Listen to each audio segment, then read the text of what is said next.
Assalamualaikum warahmatullahi wabarakatuh. Innal hamdalillah nahmaduhu wa nasta'inuhu wa nastaghfiruhu wa na'udzu billahi min syururi anfusina wa min sayyiati a'malina may yahdihillahu fala mudhillalah wa may yudlilhu fala hadiyalah. Asyhadu an la ilaha illallah wa asyhadu anna Muhammadan abduhu wa rasuluh la nabiyya ba'dah. Rabbi shrah li sadri wa yassir li amri wahlul 'uqdatam min lisani yafqahu qawli. Amma ba'd. Marilah kita bersama-sama bersyukur kehadirat Allah Subhanahu wa ta'ala yang mana telah memberikan kita segala nikmatnya, segala karunia kesehatan kepada kita, sehingga kita alhamdulillah masih bisa menunaikan ibadah puasa di bulan suci Ramadan. Sholawat serta salam semoga tetap tercurahkan, terlimpahkan kepada Nabiuna Muhammad sallallahu alaihi wasallam, yang mana kita harapkan syafaatnya di yaumil qiyamah. Para hadirin wal hadirat rahimakumullah, para pemirsa rahimakumullah, pada kesempatan kali ini kita akan membahas tentang fadilatul ilmi, yaitu tentang keutamaan ilmu. Keutamaan ilmu, belajar dan mengajarkan ilmu itu sangatlah penting dalam agama Islam. Rasulullah sallallahu alaihi wasallam bersabda, "Talabul ilmi faridatun ala kulli muslimin." Menuntut ilmu itu hukumnya wajib bagi setiap umat Islam, karena di dalam ilmu tersebut terdapat fadilah, terdapat keutamaan-keutamaan. Beberapa keutamaan itu di antaranya adalah yang pertama, ilmu tersebut sebagai jalan menuju surga. Seperti hadis Nabi, "Man salaka tariqan yaltamisu fihi ilman, sahhalallahu bihi tariqan ilal jannah." Barang siapa yang menempuh suatu jalan untuk menuntut ilmu, maka akan Allah mudahkan baginya jalan menuju surga. Jadi jika seseorang berjalan menuju majelis ilmu untuk thalabul ilmi, atau paling tidak membaca buku kemudian mengambil faidahnya, tidak sampai di situ kemudian mengamalkan ilmunya, maka niscaya insya Allah akan dimudahkan jalannya menuju surga. Itu fadilah yang pertama. Kemudian ada fadilah yang kedua, akan berada di jalan Allah. Seperti riwayat dalam suatu hadis, "Man kharaja fi talabil ilmi fahuwa fi sabilillahi hatta yarji'a." Barang siapa yang keluar dalam rangka mencari ilmu, maka dia berada di jalan Allah sampai dia kembali. Makna hadis ini, sesungguhnya orang yang keluar dari rumahnya atau bahkan keluar dari negerinya demi thalabul ilmi, menuntut ilmu, maka orang tersebut dianggap berjihad di jalan Allah Ta'ala sampai dia pulang ke keluarganya. karena ia seperti seorang mujahid. Jadi di dalam hadis ini diterangkan menuntut ilmu itu seperti jihad fi sabilillah. Penuntut ilmu itu pahalanya seperti orang yang berperan, seperti orang yang berjihad di medan tempur. Karena hal itu memperkuat agama Allah. Di dalam hadis ini ada pelajaran bahwasanya orang yang keluar menuntut ilmu akan mendapatkan pahala berjalan pergi dan pulang sampai dia ke tempat tinggalnya. Jadi misalkan panjenengan sekolah atau mondok, niat thalabul ilmi. Jadi ketika perjalanan itu menuju ke tempat thalabul ilmi itu dihitung pahala sampai dia kembali lagi, sampai kita pulang. Itu fadilah yang kedua. Kemudian ada fadilah yang lain, fadilah yang ketiga, yaitu ilmu menjadi amal jariyah. Ada sebuah hadis an Abi Hurairah radhiyallahu anhu anna nabiyya sallallahu alaihi wasallam qala idza matal insanu inqata'a amaluhu illa min thalathatin illa min shadaqatin jariyatin aw ilmin yuntafa'u bihi aw waladin salihin yad'u lahu.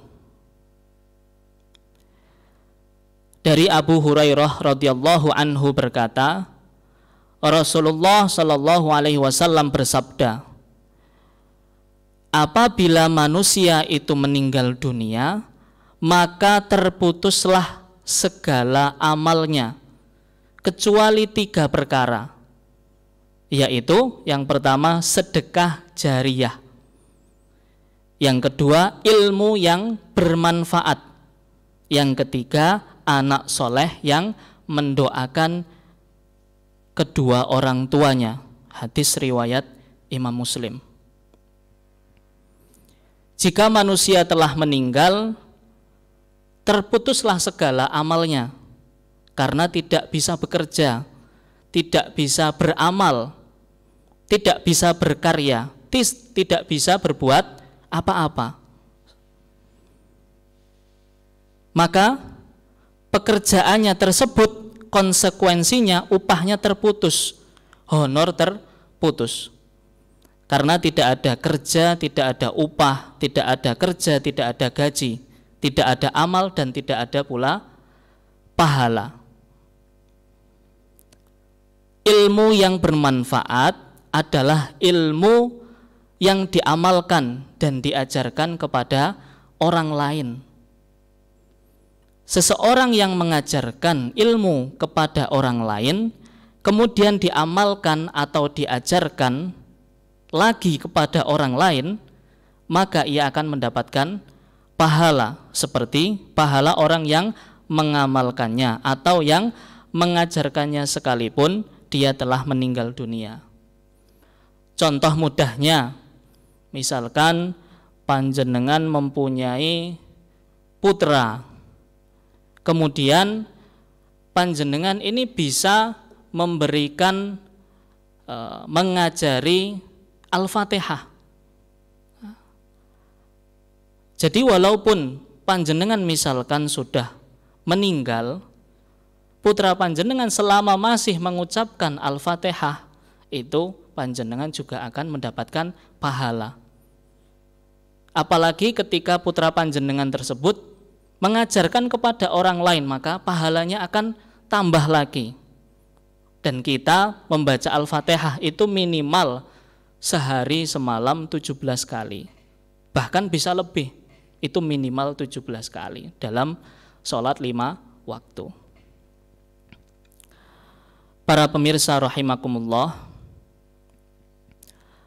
setelah kita mengetahui fadilah ilmu atau beberapa keutamaan ilmu, di sini ada satu hadis Rasul yang sangat penting sekali yang bisa kami sampaikan.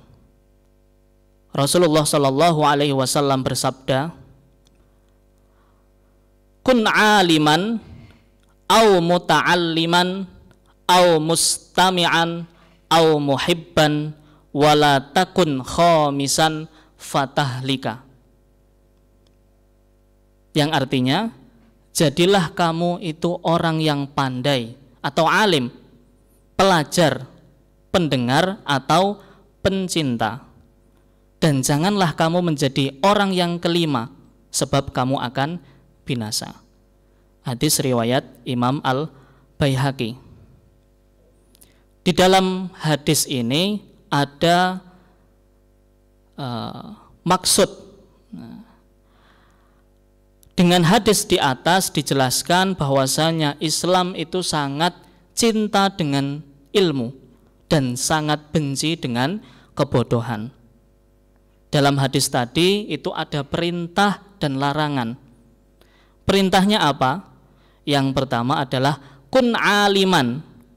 Jadilah kamu itu orang yang berilmu, yang bersedia mengajarkan ilmunya. Orang yang bisa mengajar itu harus mempunyai ilmu. Bagaimana kita akan bisa mengajar kalau tidak bisa atau tidak punya ilmu? Ketika misalkan kita ini belum bisa menjadi orang yang alim, maka kita bisa menjadi yang kedua, apa? Muta'alliman. Muta'alliman itu siapa? Yaitu pembelajar atau pelajar yang menuntut ilmu, yang thalabul ilmi dari siapa? Dari al-muallim, dari al-alim yang tadi. Maka ketika kita menjadi yang kedua, kita harus menjadi pelajar muta'alliman yang baik agar kita bisa menjadi alim. Misalkan kita tidak bisa menjadi muta'alliman, tidak bisa mendatangi majelis-majelis ilmu, tidak sempat, kita bisa menjadi mustami'an, menjadi orang yang senantiasa mendengarkan majelis ilmu. Zaman sekarang ini sudah sangat canggih, bisa lewat streaming, lewat YouTube, lewat Facebook, lewat Instagram, bisa lewat mana saja. Maka kita bisa menjadi yang ketiga, mustami'an.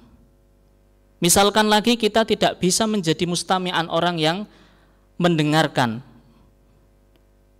Mungkin karena terlalu sibuk waktunya untuk bekerja dan lain sebagainya, kita bisa menjadi yang keempat, muhibban. Siapa muhibban itu? Muhibban adalah orang yang gemar terhadap suatu ilmu, pencinta ilmu, pencinta orang-orang alim, pencinta muta'alliman, pencinta mustami'an. Ini yang golongan yang keempat. Jadi perintahnya kita bisa menjadi alim atau menjadi muta'alliman, bisa menjadi mustami'an atau muhibban. Kemudian ada larangannya dalam hadis ini. Apa larangannya? Fala takun khamisan. Orang yang kelima, janganlah kalian menjadi orang yang kelima. Orang yang kelima itu siapa? Yaitu yang tidak memenuhi 4 kriteria tadi. Siapa? Yaitu orang-orang yang bodoh akan ilmu atau orang yang benci. Orang yang benci, misalkan di situ ada majelis ilmu, ada pengajian, kemudian karena dia ini benci, tidak suka, dia membubarkan. Oh, ustadznya begini dan begitu dan lain sebagainya. Maka jangan sampai kita menjadi golongan yang kelima. Karena kalau kita menjadi golongan yang kelima, itu fatahlika, akan binasa. Itu dari hadis Nabi. Maka kita hendaknya mengerti bahwasanya setelah kita menyatakan beriman, hendaklah iman kita tersebut diperkuat dengan berbagai macam ilmu pengetahuan. Dan semoga kita menjadi salah satu dari 4 golongan yang disebutkan dalam hadis Nabi tadi. Sebelum kami akhiri, ada satu pesan dari kami, yaitu ta'allam fa innal ilma zainun li ahlihi. Belajarlah sebab ilmu adalah penghias bagi pemiliknya. Semoga bermanfaat. Wabillahi taufiq wal hidayah wa firridha wal inayah. Ihdinas siratal mustaqim. Wassalamualaikum warahmatullahi wabarakatuh.